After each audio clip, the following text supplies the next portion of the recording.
Good day and welcome to a new edition of the Microdose Diet. Today we're going to talk about how to prepare for microdosing psilocybin. I'm your host, Peggy Van de Plassche. I'm a former finance person, a former banker and venture capitalist, and now I focus on alternative therapy for professional and personal development. So, microdosing psilocybin. So, as you can imagine, I'm asked tons of questions when it comes to microdosing psilocybin. So, most often the questions are related to, where to buy the products, what type of products, the frequency, and, everything in between.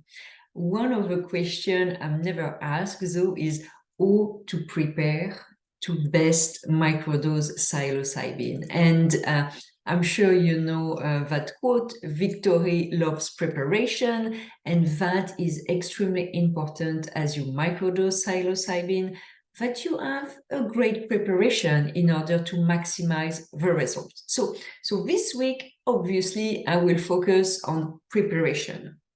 And if you carefully listen or watch this podcast, you probably know that I'm very, very focused on cleaning and clearing. So some of the themes might be something you heard already, but you're going to see more information and you're going to see some twists. But once again, if you want great things to happen, you need to clean and clear the old in order to make space. So in the eventuality you are already microdosing, it is not too late. You can still do all of that while you're microdosing. It's no big deal. And if you don't want to microdose psilocybin, no problem either. You can also take these practices and deploy them in your daily life. You will see great results anyway. And it's the new year soon, 2024. So maybe it's a great opportunity to start the new year on in a great position. So ideally, I would recommend to engage in these practices 2 to 3 weeks before you start microdosing, so you're much clearer when you introduce the microdosing. So the first thing is detox your body. I'm sure you've read, learned, heard a lot about detoxing, but there are a lot of things we can detox from, and there is a lot of value to do that. So you can start with gradually limit your intake of alcohol, tobacco, recreational drugs if you take some, sugar, ultra-processed food, and meat. And in parallel, you can increase your water intake, drink herbal teas, you can dry brush, go for a lymphatic massage or just a regular massage, take an Epsom salt, eat more fresh fruits and vegetables, work out and sweat, go to a sauna. So basically, do less of the bad and more of the good. It doesn't have to be 0 to 100 kilometers an hour in 3 weeks. You can just increase by 2% every day what you're doing great, and decrease by 2% every day what is not so great. And just that in 2-3 weeks, you'll see great results. Another thing that we don't necessarily think enough about is the fact that chemicals are present in our environment under so many forms: air, food, water, cleaning products, cosmetic, prescribed drugs. I mean, don't want to be paranoid, but there are a lot of chemicals in our lives around ourselves. So as much as you can, upgrade your food to organics. Filter your water, install air purifiers, swap your cosmetics and your cleaning products to cleaner brands. These are not big efforts, but it can have a big impact. So I would totally recommend that. You can also explore cleanses, liver cleanse with natural supplements, colon hydrotherapy, juice cleanses, and so on. So there are many ways to detox your body. And I have a breaking news: your brain is part of your body. So you really want this toxin to leave your brain and body as much as possible. So really you do your best again to decrease the bad and increase the good. You want to make space for new, great supporting thoughts, cells, and habits. So if you're clogged up, it's very difficult to add anything great into your life. So you really need to start by cleaning your body and your brain. The second thing you want to clear is your mind. And clearing your mind, you have many aspects to do that, but first it's always the same thing. Let's remove everything that is clogging you up for no great reason. So create more mental space with, more thoughtful to-do lists, emails management, schedule management, social media, and TV. So I would say start with shortening your to-do list. You should really ruthlessly cut all the useless and energy-sucking activities and people. And you might have to learn to say no in order to do that. But you know what? It's a great skill to learn at any age. So I would highly, highly recommend to go in that direction. And obviously, less screen time is ideal. So limit the number of email, Zoom meetings, social media scrolls, TV programs, any other low-value screen-related activities would be great. Now, before I jump to the next category, which is clearing your space, I want to let you know that I am launching my microdosing product. They're highly premium. The name is Brain Power Microdose, and they will be ready to ship before the holidays. So if you want to be one of the few people to receive it, because the quantities will be very limited for this first batch, put yourself on the wait list on my website at themicrodosediet.com. So next, clear your space. So, all these things that you have around you that is not serving you. The old magazines, the newspapers, the books, the clothes, the knick-knack, all of that needs to go. You really, really, really need to look at your environment. And when I say your environment, it's your home, it's your office, it's your car, it's any other space, physical space you're spending time in. So really, really clean all of that, clear all of that, get rid of things as much as possible. You can recycle, you can donate, you can do all this great stuff, but don't keep things, that are clogging your space. There is no value. Another thing I want to discuss is upgrading your language.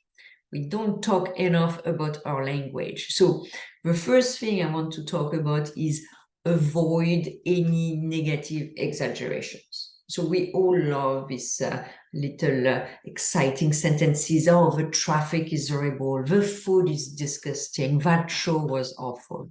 For sure, it makes us sound so much smarter than anyone else. But you know what? Every time you utter these words, you are anchoring yourself deeper in negativity. So you can even go one step further if you really, really want to start to upgrade your language or clean up your language, if you want to think about it that way. Use positive exaggerations for the things you like or to compliment ourselves or others. We can never have too much of those. So drop the negative, emphasize the positive. Again, another type of things that will really help you upgrade your language is avoid any strong negative figure of speech, such as that meeting is a pain in the neck, or this presentation is killing me, because that is catnip for your subconscious. The brain thinks in picture, and you just gave your brain a very vivid picture when you're talking about pain in the neck or elsewhere, or presentation killing you. So by making a connection between a physical ailment and an actual situation, you are suggesting to your subconscious what needs to be done. So we think connecting physical ailments to your current situation, especially if it's negative. If you want to say something extremely positive, that is fabulous, and go for it. And last but not least, when it comes to your language, I would say drop the bitch fest. Complaining never elevated anyone. Maybe it feels great sometimes, whether you're alone or in a group, but in reality, it's really, really negative for you. So again, before you start microdosing, you clean up your body, you clean up your mind, you clean up your space, and you clean up your words, you clean up your language. Once you've done all of that, you're ready to rock, you have plenty of space, I want you to do something else. I want you to set an intention. And a few months ago, a good friend of mine asked me, what do you mean exactly by intention, and how do you set an intention? And sometimes intentions can be confused with goals because it might feel the same. But an intention really refers to the purpose behind a particular action. So it really involves the conscious decision to carry out a specific behavior, often with a desired outcome in mind. So an example would be you want to exercise regularly because you want to be in better health, maybe to play soccer with your kids. So in that context, the intention is better health. And the goal or objective is going to the gym 4 times a week, for example. So you can think about intention as the motivation and thought processes behind your or someone's action. Your intention is your why. Your goal and objectives are your how. So that's an important decision. That's why your why is so important. But beware, intentions may not always align with the actual outcomes of actions. And the saying, the road to hell is paved with good intentions. And on another note, which is something I speak quite a bit on this channel, is you may have both conscious and unconscious intentions influencing your behavior and bringing you mixed results in your life. And this is why becoming aware of your unconscious blocks and limitations in order to release or integrate them is so important. The conscious mind is only 14% of the game. Subconscious is 86%. So obviously, well, you want to do the 80-20, even more than 80-20. You want to work on what makes the most difference. And that's why mindset work alone will never be able to bring you long-term stable results, because if your unconscious mind is not supportive of your intention, is just gonna sabotage you every time. And from his perspective, from the perspective of your subconscious mind, is not sabotaging you, it is supporting you. So that's why in the microdose diet, I focus so much on removing the unconscious barriers, so you can really, really run the show from a conscious perspective. So there are many things that meet the eye when you set an intention. So when you decide to microdose, you set an intention. You're starting to microdose for a reason, whether it is better mental health, increased longevity, mood boost, better focus, increased performance. Anyway, there are many, many reasons for you to start microdosing, and this is your intention. And the goal in that process will be to microdose every 2-3 days. So microdosing every 2-3 days, that's your how.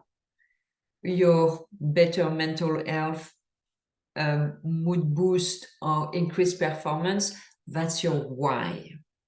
So every time you take your microdose, every 2 days, every 3 days, I want you to remember your why. I want you to reconnect to the why. So just don't swallow your tab mindlessly. It takes 2 seconds. Just reconnect to your why. You can even visualize yourself having this better health, better mental health, increased focus, increased performance, amazing mood. And that will really, I'm sure you know the placebo effects. I wrote tons of time on the mind-body connection and how much impact, positive impact, but also negative impact actually you can have on your body based on your mental perspective. So set your intention that when you take your microdose, you're gonna have the result you're looking for. So having an intention really help you direct your attention in the right direction. So the direction you desire. Mood boost, for example. So hopefully you will stick to most of these practices and make them part of your daily life, even when you started microdosing, even if you don't microdose, even if you stop microdosing. It is, these are great practices anyway for your life. You are now ready, when you've done that for 2-3 weeks, to bring great things and great people in your life. You created the space, you created the mindset, you created hopefully some nudges in your subconscious by constantly reminding yourself of your intention, and by changing stuff, by cleaning everything. You're also telling your unconscious things are changing, So it is the perfect time right now to start microdosing. And you can get more details around how to microdose, the benefits of microdosing, what is a day in the life of a microdoser, by looking on my YouTube channel or on my podcast. You have all the previous recordings, and I spoke a lot in the past about that. So once you finish this episode, I'd love to hear your thoughts, comments to share your views, and don't hesitate to like, subscribe, and all that great stuff, so other people can also find these videos. So thank you so much for taking the time. I'm wishing you a lot of success with your microdosing, and looking forward to speaking with you very soon. Bye bye.